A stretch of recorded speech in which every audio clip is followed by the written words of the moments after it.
Hi girls, Sally here from Bridalicious. I can't tell you how excited I am to actually share this session with you. This lesson alone could actually bring on your transformation or your breakthrough. And my hope is that I can get myself out of the way so you actually hear the message and take up the challenge of transforming from the inside out. I actually remember when I first came across the approach of principle-centered living, which was actually offered up by Steve Coby in his book, pretty well-renowned book, 7 Habits of Highly Effective People. I was really deeply motivated and challenged by it because I've always been a person who's loved personal development, and I'd often study how-to books and courses. I'd already previously read this book, but I hadn't meditated on this principle-centered living. Always wanting to be a bit of a better human being, and this approach to effectiveness was really challenged, I guess, when I actually studied this particular section of Steve's book. I think this quote from the brilliant Ralph Waldo Emerson, who I feel like has every second quote that I ever read, he shares this about principle-centered living. Sow a thought, reap an action. Sow an action, reap a habit. Sow a habit, reap a character. Sow a character, reap a destiny. In our modern society, most people want to have before they do, if at all, they be. So the majority formula goes have, do, be. In order to transform your reality, you must embrace that opposite strategy. You've got to embrace the idea of actually transforming from the inside out so you can be the person you want to be, consistently do the things that will get you there, and then, but only then, will you have the life, success, body, vitality, and health that you want to have. So the transformation formula looks like the opposite. Be, then do, then have. As I mentioned, one of the most powerful readings I've encountered was the Inside Out approach from Steve Coby. It talks about the need for a paradigm shift, the essential need to both internalize and uphold key principles which long-term health, happiness, and success are actually based. One way to quickly grasp the self-evident nature of principles is to simply consider the absurdity of trying to live an effective life based on their opposites. I doubt anyone would seriously consider unfairness, pride, deceit, dishonesty, uselessness, blame, and mediocrity to be a solid foundation for lasting health, happiness, and success. To fully understand these principles that guide human effectiveness, we need to first understand our own paradigms and how to make a paradigm shift. A really simple way to understand paradigms is to see them as maps. Each of us have many, many maps in our head, and we interpret everything we experience through these mental maps of the way things are or the way things should be. And what's funny is we rarely even question their accuracy. We're usually even unaware that we have them. And our attitudes and behaviours grow out of those paradigms and are the source of the way that we think and the way that we act. A healthy example of a paradigm, I guess, would go like this.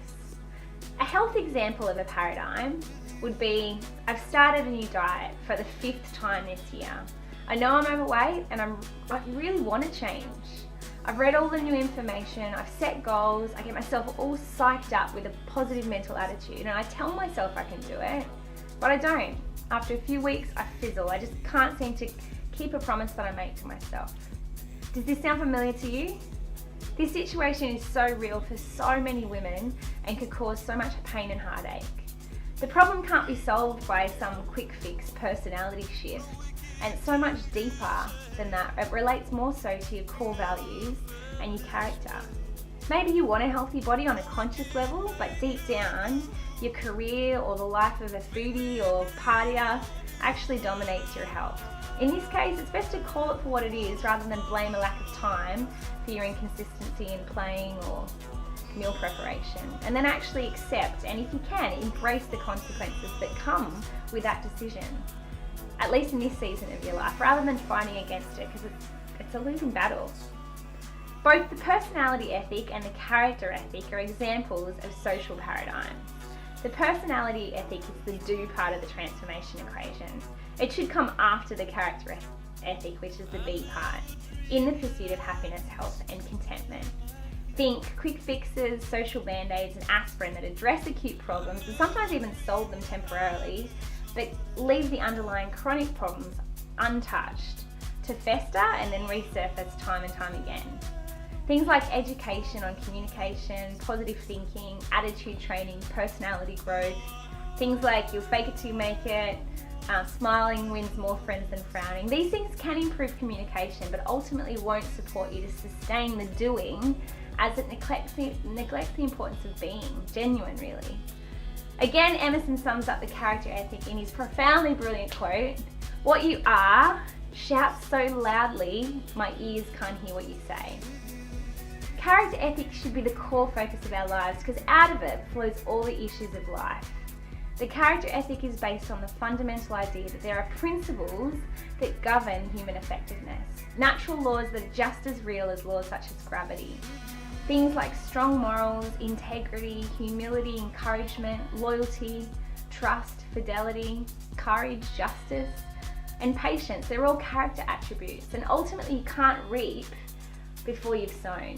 You can't have before you do, or before you be.